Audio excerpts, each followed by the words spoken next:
ఈ దేశంలో ఎన్నో వ్యవస్థలు చాలా మంది ఏమనుకుంటారంటే ఒక రిజర్వేషన్ సిస్టము దళితులకు కానీ ట్రైబల్స్ కానీ షెడ్యూల్ కాస్ట్ కానీ షెడ్యూల్ ట్రైబ్స్ కానీ ఇచ్చినవారు అంబేద్కర్ అనుకుంటారు. కానీ మహిళలకు ఓటు హక్కు గాని, ఆస్తిలో సమాన వాటా రావాలనే ఆలోచన గాని, బహుభార్యత్వాన్ని రద్దు చేయడం గాని, పునర్వివాహం గాని అంటే వితంతువులకి, అదే విధంగా విడాకులు కానీ, ఇవన్నింటి విషయంలో ఆనాడే జెండర్ ఈక్వాలిటీ కోసం కొట్లాడిన వాడు అంబేద్కర్. అయితే దాని గురించి పోయే నేననేది ఏంటంటే, ఎందుకు అంబేద్కర్ గారిని ఈ దేశంలో ఒక మహాత్మా గాంధీతో ధీటుగా లేదా మరొక ప్రముఖ నాయకుడితో ధీటుగా పెట్టలేదు అంటే డెఫినెట్ గా దానిలో అనుమానం ఏం లేదు.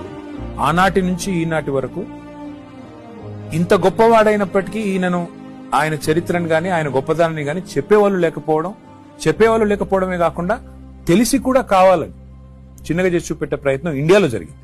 బయట మాత్రం మీరు అన్నట్టుగా మీరు ప్రపంచంలో ఎక్కడ పోయినా, నేను లండన్ పోయినాను.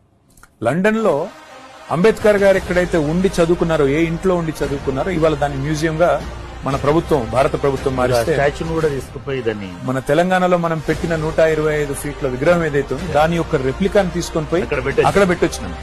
ఆ క్రమంలో ఆ ఇంట్లో మొత్తం లండన్ లో ఉండే అంబేద్కర్ రైట్స్ అందరూ వచ్చినారు.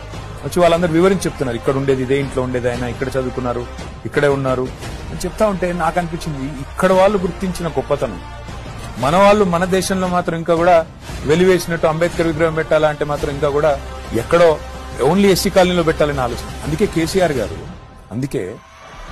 నగరం నడిబొడ్డు, సెక్రటేరియట్ పక్కన నగరం నడిబొడ్డు అంటే ఇది మార్పు. నేనేది ఈ మార్పు రావాలి, అంబేద్కర్ గొప్పతనం సమున్నతంగా సర్వోన్నతంగా అందరికి తెలవాలని ఒక మంచి ఉద్దేశంతో చేశాను.